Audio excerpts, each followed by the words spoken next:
3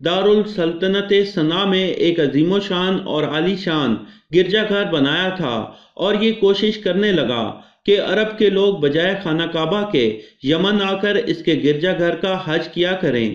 جب مکہ والوں کو یہ معلوم ہوا تو قبیلہ کنان کا ایک شخص غیظ و غضب میں جل بھن کر یمن گیا اور وہاں جا کر گرجا گھر میں پاخانہ کر کے اس کو نجاست میں لت پت کر دیا۔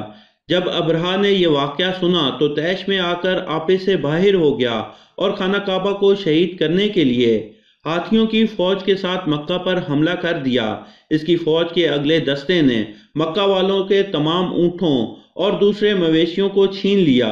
اس میں 200 یا 400 اونٹ حضرت عبد المطلب کے بھی تھے۔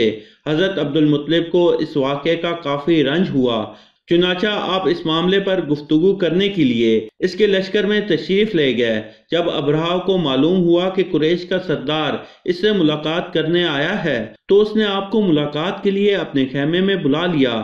جب حضرت عبد المطلب کو دیکھا تو ایک بلند قامت، روب دار اور نہایت ہی حسین و جمیل آدمی ہے جس کی نشانی پر نور نبوت کا جلوہ و جلال چمک رہا ہے۔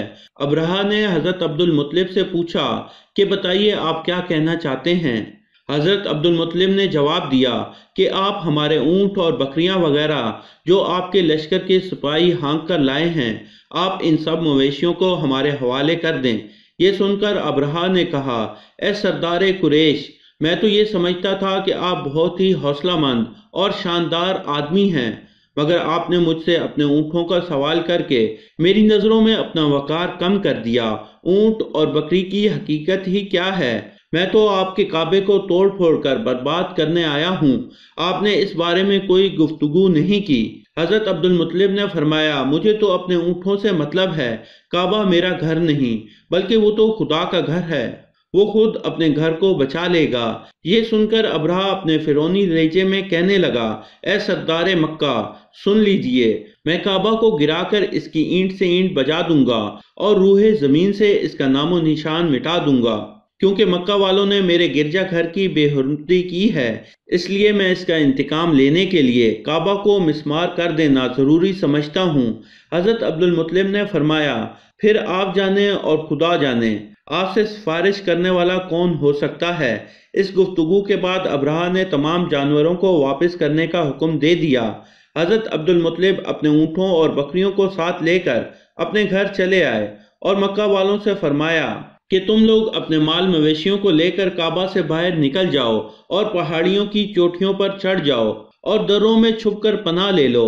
مکہ والوں سے یہ کہہ کر خود خاندان کے چند آدمیوں کے ساتھ خانہ کعبہ میں گئے اور دروازے کا حلقہ پکڑ کر انتہائی بے قراری اور گریہ زاری کے ساتھ اللہ تعالیٰ کی بارگاہ میں اس طرح دعا مانگنے لگے، اے میرے اللہ، بے شک ہر کوئی اپنے گھر کی حفاظت کرتا ہے، لہٰذا تم بھی اپنے گھر کی حفاظت فرما اور سلیب والوں اور سلیب کے پجاریوں کے مقابلے میں اپنے اطاعت اشاروں کی مدد فرما۔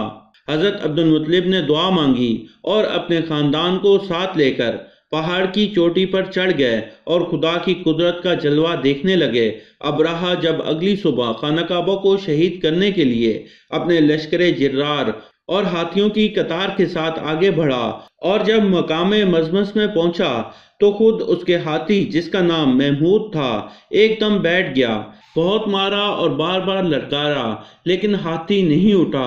اسی ہار میں قہر الہی ابابیلوں کی شکل میں نمودار ہوا اور ننھے ننھے پرندے جھنڈ کے جھنڈ، جن کی چونچوں اور پنجوں میں تین تین کنکریاں تھیں، سمندر کی جانب سے خانہ کعبہ کی طرف آنے لگے۔ ابابیلوں کے اس لشکر نے ابرہہ کی فوج پر اس زور و شور سے سنگباری کرنا شروع کی کہ آن کی آن میں ابرہہ کے لشکر اور اس کے ہاتھیوں کے پرخچے اڑ گئے۔ اس طرح یہ سب ہلاک و برباد ہو گئے، ان کے جسموں کی بوٹیاں ٹکڑے ٹکڑے ہو کر زمین پر بکھر گئیں۔ چنانچہ قرآن مجید کی سورہ فیل میں اللہ تعالیٰ نے اس واقعے کا ذکر کرتے ہوئے فرمایا کہ اے میرے محبوب، آپ نے نہیں دیکھا کہ آپ کے رب نے ہاتھی والوں کے ساتھ کیا حال کر ڈالا، ان کے داؤں کو تباہی میں نہیں ڈالا اور ان پر پرندوں کے جھنڈ بھیجے تاکہ انہیں کنکر کے پتھروں سے ماریں تو انہیں چبائے ہوئے بھوسے جیسا بنا ڈالا۔ اس واقعے کے بعد لوگ اس قدر خوف میں مبتلا ہوئے کہ کوئی بھی شخص بری نظر سے خانہ کعبہ کی طرف دیکھنے سے بھی کتراتا تھا۔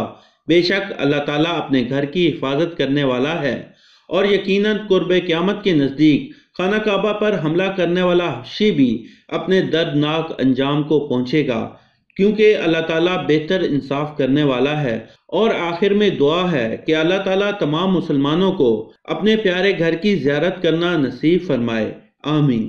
آپ کو یہ ویڈیو کیسی لگی ہمیں کمنٹ باکس میں ضرور بتائیے گا، اور ویڈیو کو لائک کرنا بالکل بھی مت بھولیے گا۔ ہماری ویڈیو پہلی بار دیکھ رہے ہیں تو ہمارے چینل کو سبسکرائب کر لیں۔ پیارے دوستو، کل پھر سے ایک نئی ویڈیو کے ساتھ ملیں گے، تب تک خوش رہیے گا اور اپنا خیال رکھیے گا۔ آپ نے مجھے اپنا قیمتی وقت دیا، اس کے لیے تہہ دل سے بہت بہت شکریہ۔